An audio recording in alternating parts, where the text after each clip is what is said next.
Hey guys, so this is the 2020 Rockwood GeoPro 19FBS walkthrough. In this video I'm going to show you the basics on what to expect when you're using this thing, try to cover some of the things you'll need to know, and hopefully it helps you out when you get out there and you want to use it. First we're going to start with the slide. So this slide is on a button on the panel over there. I'll show you that afterwards. On this slide you're going to have these doors that fold down. Now these doors fold down and that goes all the way through. So you will lose stuff in the middle. Be careful. Below that we have our curtain. This is a roller shade. Get one pull. That's going to go right up for you. Our windows twist out. And they open like that.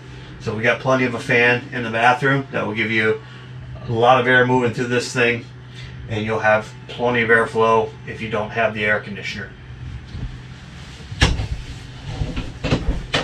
Behind this couch is a table. This table is Velcroed shut. I'm just going to pull these legs out.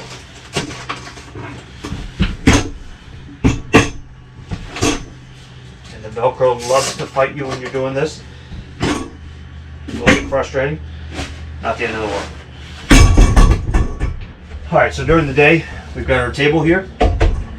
Or at night when you're having dinner, playing cards, whatever you want to do with it. And then that'll store right behind for your travel or when you're not using it. I'm going to move it out of the way here for just a moment. And then this couch, we have cup holders on each side. And it is what we call a jackknife sofa. So this jackknife sofa, we're going to pick up on the bottom, and that's going to lay flat to make a bed over here. With these, I always tell everybody you kind of got to do the pivot method. So I always grab it, try to grab the back, put your hip on the side, and right there's a tricky spot that's got to get around, and then it'll go flat for you. So moving forward, again, we're going to have a roller shade here in the bedroom. And we have an emergency exit window. Now this emergency exit window is in case you ever get into a situation where you can't get to the door, you're going to want to open this up and get out. So there's a couple things about this window you need to know. So I'm going to bring the camera over a little bit closer so you can see them. Be right back. Alright, so if you ever get into an emergency situation, I'm going to grab this triangle, I'm going to pull that screen off the window. This is tabbed under. It's going to pull out, and then you're going to push this out. And we're going to push that out and get out of here. If you're not using this as an exit window, and you want a little more airflow through here, this is notched. So we can put this here, and that makes a nice big opening for that window. You get a little bit more airflow coming in. When you're done, bring this in. It gets hung up on this rivet sometimes. Just want to wiggle it through, and then lock that back into place. Up top we have storage with some mesh to hold the stuff from falling down. That front window has a pleated shade instead of the roller shade just because of the way it's built. This shade goes up and down. The window does not open. It's just a fixed window. Up above here have your antenna. This antenna is directional. So when you're ready to use it, there is a thing on here saying rotate to travel. So we want to put it down, if you will, when you're traveling. Basically that's just going to face it forward. They don't go up and down like the traditionals. Then we're going to fine tune it by turning it. So if your TV is a little pixelated, you just want to turn that until that picture clears up for you. Over on this side you can't see it because of the camera angle, but there is another window. It's a traditional window, just twists out. Down low here we've got an outlet. This is your intake for your furnace. We've got a nice big drawer here. We have an inverter switch, so when you're running on the batteries, that will turn on your inverter and that'll convert that 12 volt power over to 110 power. And then of course we have a furnace duct there underneath that. Turn that back off. Over on this side here we're going to have our radio. There's a Furrion radio with a couple speakers here. This radio has a power button in the middle. It's going to come on a little loud. Alright, so turn Turn that up a little bit. Up top we have zone 1 and zone 2. Zone 1 is inside, zone 2 is outside. AM, FM here, we can switch through. The Furon radios, they have 3 FMs and 2 AMs. So you can have 18 presets for FM and 12 for AM. Alright, then we have USB in. We have Bluetooth. So on these radios, Bluetooth no link means you're not connected. When you go find this radio in your system, it's going to say link when you're connected to it. And you can play your Pandora, your Spotify, whatever you got through it. And of course our source button. So the auxiliary, we have a plug-in down here. AV, we have an HDMI plug here in the front as well. And then we're back around. If you want to go back to AM, FM, you just hit AM, FM there, and that'll bring you back to there. You have presets down bottom. Alright, and again you have an in for headphone jacks, you have a plug-in for auxiliary, you have an HDMI, and you have a 5-volt USB charger for your cell phone. Below that we have a TV. Now this is a 12-volt TV. So back here behind you'll see this 12-volt plug for your TV. Somewhere in this camper there is a packet with a regular 110 plug-in if you want to take it in the house or do so with feet as well. Back here we have a little green switch, a little green light and a black switch. That's going to be your antenna booster. So if this little green light is on, that means you're running off your antenna. If it's off, it switches over to whatever else you have coming in, cable or whatever. Power outlet here. If you have satellite from the campground, or if you put a satellite dish on this thing, you have connection from the receiver. Alright, we have 2 USBs back here. There is a DVD player built into this TV, right here. A USB and an SD card reader. And of course you have manual switches on here, as well as a remote back here. Alright, we also have a remote for that radio as well. I'm going to move these somewhere and put them in a little safer spot by the end of this video. The one thing I haven't covered yet is the Wi-Fi Ranger. And I'm going to bring you a little bit closer for that. Okay, the Wi-Fi Ranger is going to be first and foremost a Wi-Fi booster. So if we flip this switch on, we're going to go in and we're going to connect to this IP address and use that password. This also has the capability to be a hotspot. So up on the roof there is a white box with a clear top and 2 antennas. You can put a SIM card in there and get a subscription from your provider, whether it be Verizon or AT&T, whoever you might use, and make this thing a hotspot. It's pretty cool. Alright, so there's one more thing to show you. This TV is on a mount. It comes off. So there's a V-mount on the back of this TV, and there's a plate on the outside of the camper. Typically you can hook this thing on and hang it out there. If there's not, you can have one put on if you'd like. This, last but not least, this is going to be your basically your travel lock. So here we have a little round knob here, for lack of a better term. We have a claw in here for it to go into. This goes in, that snaps into place. That way it won't come loose for travel. Below the TV, we have storage. Below the stove, we have a drawer. And of course, we've got our stove. So something new here. This will actually light now. For years, we've had these ovens that don't light. We've had to actually reach in, hang upside down, and light these things. Now we have a switch that will light the oven as well. The oven lights underneath here. So we're going to turn this on to the little arrow here that says pilot on. Hold the button in and hold that until it lights. What I've learned is you can hold this door at about a 45-degree angle. You can see in the reflection the pilot. So we hold this in, we light this until it grabs. Sometimes it takes quite a while. Obviously the gas is not on in here, so it's not going to light for me. But once that pilot light comes on, you're going to want to let it run for about 5 or 10 seconds, holding this in. And then once it heats up that thermocoupler, you can turn on the oven. And you set it to your desired temperatures. They're actually a little hard to see, but they're right here on the back side of the button. when you're ready to use the stove, glass works as a prep space, but it also flips back to make a backsplash. All right, same thing up here. You'll want to turn your button to the light, hold the button, those will light up. 1, 2, 3 burners. All right, just behind this, there is a knife block built in back here. You can put your big kitchen knives on. Your curtain back here is a traditional mini blind. You do have open and close here, right, up and down.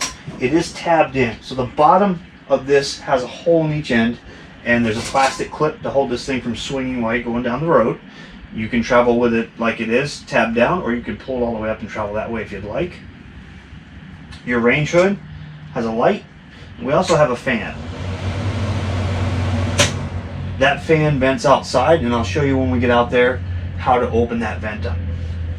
Up top we have a couple cabinets, and they go all the way through. And of course we've got our faucet. Below the faucet we're going to have a bottle opener, and we're going to have soap holder, sponge holder. Alright, in here we have your tire pressure monitoring. We have a silverware tray and that plug for the TV. And then we also have this bed heater. So on that bed, one end or the other, there is a oval nodule that this will plug into. This is going to plug into the 110 power down at the foot of the bed. And then on this, there's a dial. It goes from 0 to 6. That's going to be the temperature setting for your bed. So what I've heard from people is this takes about half an hour to 45 minutes to fully heat the coils up in that mattress. So a little bit before bed, turn that on, let it get warmed up, and it should be ready for you when you get there. Of course, we have one more drawer here. So back here we have the microwave and the fridge. Microwave is pretty straightforward. There is a glass dish in here. You'll want to be careful of that while you're traveling. There's a couple presets on here. Popcorn, potato, pizza, things like that. Nothing fancy. Your fridge, there's a little button here you push in with your fingers, and that opens right up for you.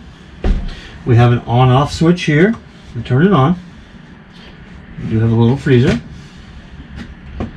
Alright, in here you're going to have an adjustable slider over here on this last fin, and you'll see the markings here. This slides up and down to control warmer or colder. Alright, once you turn it on, we're going to want to put it on either auto or gas. So auto is going to look for electric first. If it can't find electric, it's going to look for gas. If it can't find either, it's going to give you a check light here. If you want it to run on gas, you just let that switch out. You're on gas. Make sure your bottles are open clearly, and then you'll be running on your propane.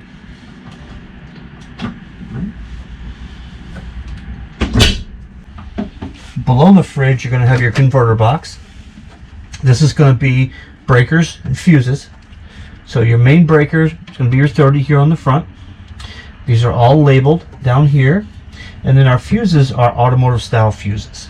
So they have a red light next to them on the board. So if they ever go out, they go bad, that red light's going to light up and you're going to be able to know exactly which one is out. You can also see that through this mesh piece here. And then we have a cooling fan in the middle. Over here is going to be your carbon monoxide LP detector. So if you ever have a carbon monoxide leak or a propane leak, this is going to go off. You want to get the heck out of here. This green light, this thing runs all the time.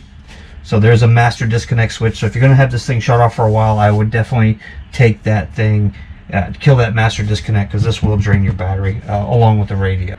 So the door has a handle to pull shut, a handle to pull open, and a deadbolt. Pull this open. The screen separates, pulls shut, and that will keep the bugs out for you. This also has what we call the screenshot on it here. So this is a kind of a self-closer, if you will, kind of like a spring on a screen door. This clips back into here, and these shut together. We also, for this year, have a new shade in this window. So that window will slide up or slide down and give you some sunlight. Give you a little bit of privacy too. Up top here we have your main control panel.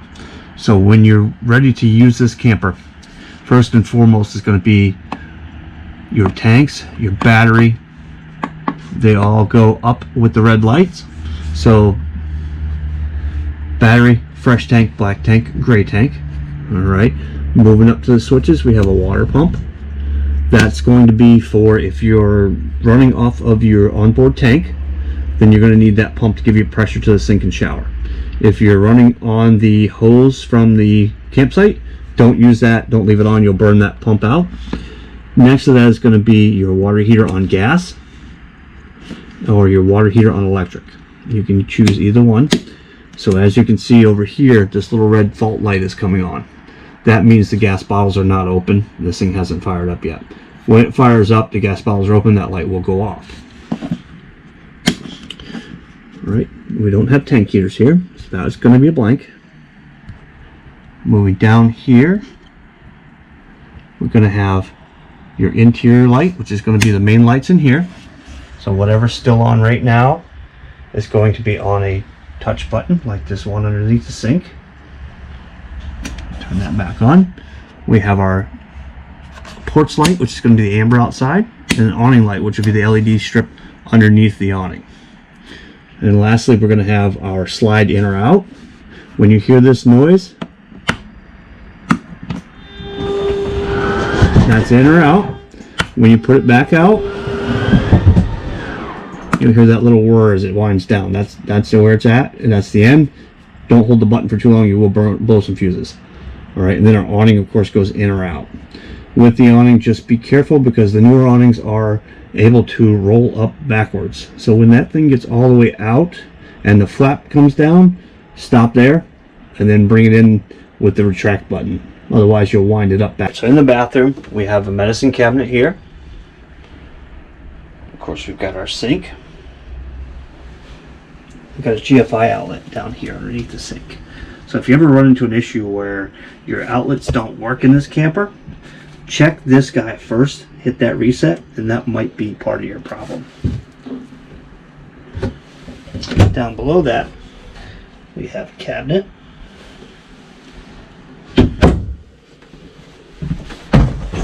We have a shower here. Skylight above does not open. It is just for light. On the top we have a fan. So our fan is 920 cubic feet a minute, and it will move a lot of air in this thing. Alright, so we have this lever that opens it up. Now there is a cover over this cap. So as you can see, there's a black cap, but there's also a max air cover above it. This has some controls here. So we got 1, 2, 3, and 4. Alright, it will move a lot of air out of this thing. Alright, then you can hit that button one more time, or you can just hit off.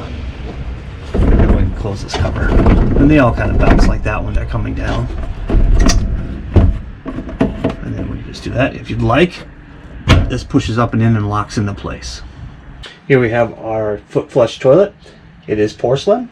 It does have some rings around the top that will flush down. And you step on this foot flush to flush it.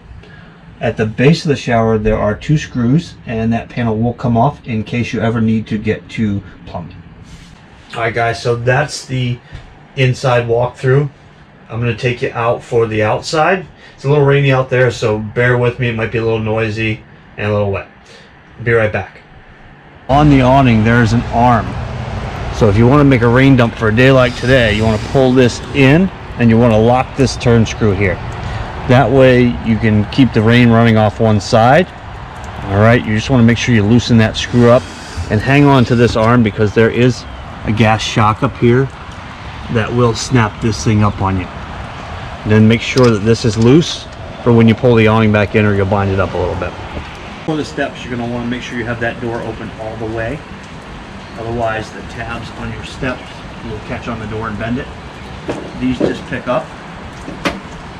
Right in the camper, and this blue latch locks it into the camper, the door shuts on it.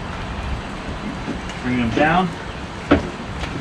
You can see here we have a pin, so if you need to extend the legs in or out, you can just move that pin.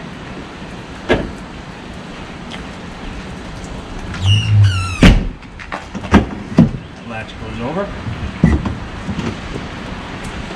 On the outside of the camper, we're going to have power.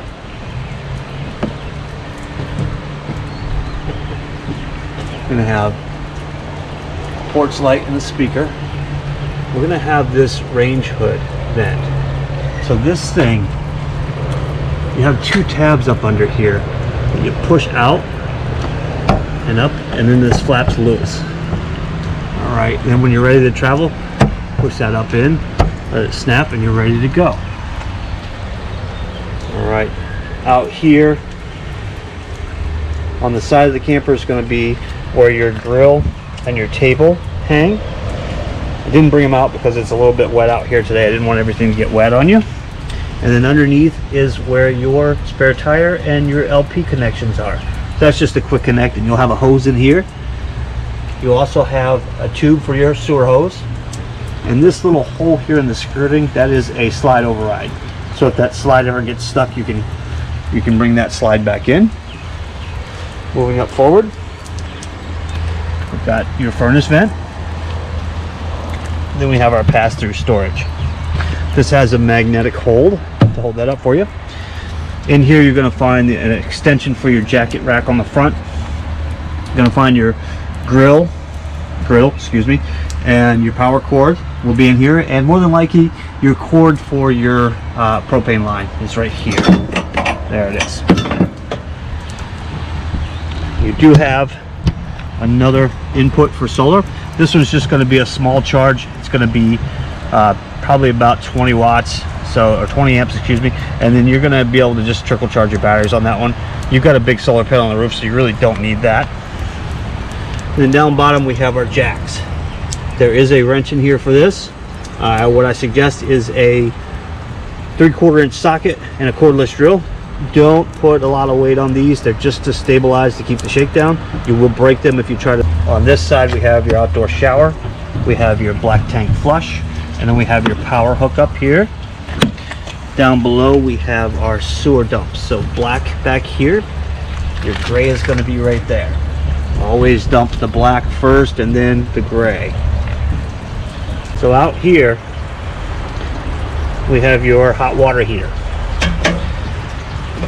This hot water heater, I'm going to open this up. First things first, there's a switch under here to turn this on. So that's going to be on and off. You can see it right there. That's going to be what you need to fire this thing up, especially if you want to run it on electric. This is your anode rod. That will drain the tank out. It also eats itself up to save the tank, so you'll need to change that once a year. Your reset valve and your blow off valve here.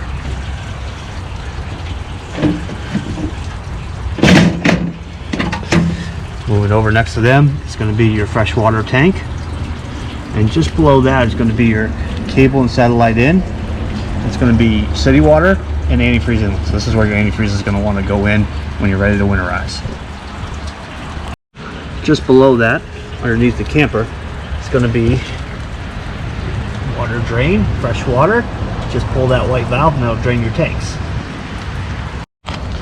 Just ahead of the pass-through is going to be your docking light, so that turns on the light on the front of the camper, like so.